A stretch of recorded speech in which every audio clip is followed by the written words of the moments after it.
Hey everybody, Dr. Howard Cohen here with my good friend Justin Frandson. We are so fired up because we've just been having a blast with our Go Beyond Summit. So many cool speakers, so much good material, a lot of great stuff, a lot of great feedback from different people, the different things that are happening for them, using this information and sharing it with others, and really that's why we all do it. Today we're talking about not diet, but intake. What's the difference? Why is it important? Oh man, everyone just cringes when you say the word diet. Diet's like something that you think of starving yourself. It's not a lifestyle. It's just, it's something that you do for a short period of time. And it's not really sustainable for the most part. But an intake is a whole different process. It's like, what are you feeding your body? How do you start to burn fat as fuel? Have sustainable energy, and couple workouts with it that'll help keep burning your energy longer, like more fast twitch or survival instinct workouts, and all those different things in the mix of it. But that's what intake is. It's what are you putting in your system, food-wise, hydration-wise, what type of water are you drinking, and then obviously we want to clear some of the stressors out of those. So your body can really absorb and maximize the nutrients, taking it in and getting rid of the waste. So there's different foods for different activities, different kinds of ways of eating and intake for different activities. Let's start with what are the fundamentals, what are the foundational stuff that you recommend, whether I'm a tennis player, whether I'm a hockey player, whether I'm not, maybe I just work out at the gym a couple times a week, or there's a lot of demands on my body. What are the basics no matter what? Well, it's so simple, man. This is a cookie cutter in a lot of ways for a lot of people. It's literally get rid of the GMO foods, eat organic foods as much as you can, drink mountain spring water. Start with that and realize what foods are inflammatory at what phases. So if you have a sprained ankle, I wouldn't be eating, or arthritis, I wouldn't be eating any of the nightshades. Tomatoes, potatoes, peppers, eggplant, tobacco, like all that stuff will help inflame your system. So it's a matter of when to do what, but really feeding your body with stuff that you like, that feels right for your body, and that the body can recognize as food, not resistance, not modified, and definitely no chemicals or preservatives or processed or herbicides, pesticides, all that stuff. We want to clear that out and have things that actually are real food in your system. So starting with that as a baseline as far as what we're looking at with intake, it's 101 for everyone. Now, I had a client come in the other day. She's 36 about. She's carrying a little extra pooch in the stomach, a lot of cortisol stuff, hormone stuff going on with that type of a deal. So, but she stopped doing her rigorous workout of like more of like a fast twitch workout. I'm like, hey, jump back on your workout. So you're starting to burn fat as a fuel for longer, and she doesn't like eating all day. Literally, she sets her day off with coffee and that's it till dinner.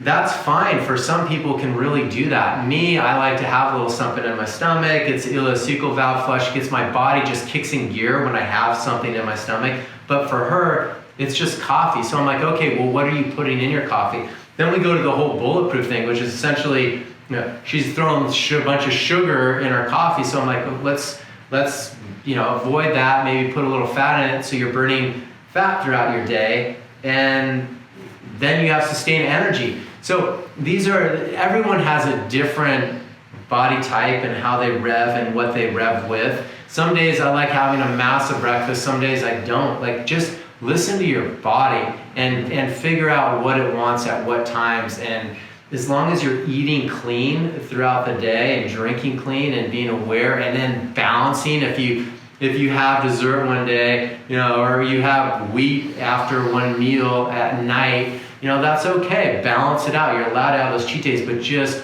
make sure your body's recognizing 90+% of the food that goes in it. Awesome. So I know that in any given day at your place that there are athletes that are trying to recover their health from an injury, and yet there are others that have a meet or a game coming up, and they're looking for increased performance. So different kind of intake, huh? So, yeah. So walk us through both. You know, I heard something, I'm out for 6 weeks, but I'd like to make that 3 weeks. What am I eating to make that happen? And then let us know, okay, I'm going to play tennis and I have, you know, potentially 5 sets I might have to play, and I need stamina, I need to make sure I'm fueled, I need sure I have fat for my brain. Walk me through both of those. Well, there's so many fuel systems in the body. It's Ben Greenfield really laid it out really well in his Beyond, training book, and he's more of an endurance coach and I'm more of a speed coach. So I like having the fast sugars to absorb you, when you need them, but you do need reserves in there. So it's really balancing that out. Again, for me, it's about sustaining, like finding how you rev with what versus getting too, micro, in everybody's, because everyone's so individual. It's really finding out how you're revving with what types of foods, and then starting there. And if you're not eating enough food, maybe you need to eat more food, and get more fuel in your system. And if some of the foods you're eating are slowing you down, you need to get rid of those. Like that's where I want to go with that answer right now, is just let's start to really focus more on what you're absorbing and what you're utilizing versus what you should individually be eating, because it's going to be different for every person. But at the end of the day, the net is you need those stored reserves in your system, but you need to be able to grab some fast sugar processes and really be able to be real explosive when you need to for some of the more fast twitch sports. Got it. So how about if I'm a golfer and I'm 9 years old, or I'm a golfer and I'm 60 years old? Might be a little different. Walk us through how you're handling those two athletes, same sport. Oh goodness. Well, the 60-year-old, their systems are going to slow down a lot. So they're not going to be eating as much of the heavy stuff, to really, the grains and stuff are going to really tax them. The wheats potentially could really slow them down. So they have to be really more aware of what's going in, use some enzymes to help assimilate it. Those are the things that keep alkaline, really keep lots of oxygen coming in their body. I mean, that's massive for them. The younger ones are just more bullish. The challenge with them is more scale back on a lot of the sugars, because they're just jacked up from eating so much crap. So it's more about balancing them and making sure that their body's not in internal turmoil from their intake. It has to be really enjoying what they're eating. So you could see it on their skin, their complexion. You could see it on their actions, basically their behavioral. I mean, the food, it directly correlates with behavior. If your body's in turmoil, you're going to start spazzing out. If you're under attack by EMF, you're going to be kicking the person next to you. I mean, these things they're just clockwork. So when you can create a consistent environment with food, rest, exercise, hydration, and nutrition, and again, the property, quality, quantity, frequency of each of those for that 9-year-old, and set them off with a foundation, it's going to be such a different world for them. Awesome.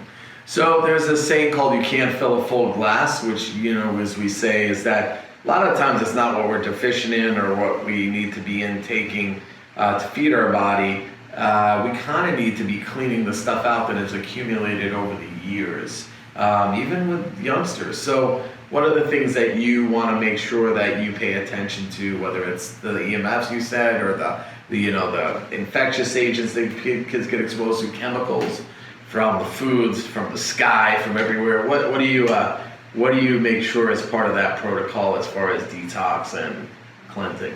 Well, you guys were here at the Cone Health Institute. I mean, he just teed me up for this one. It's so simple, but you have to detox, you have to flush. And these guys have foot baths here. I have foot bath that I use personally, an ozone sauna that I use personally. They do IV drips, and There's chelation systems that doctors run through. I mean, these are the things that you have to always keep allowing your body to flush.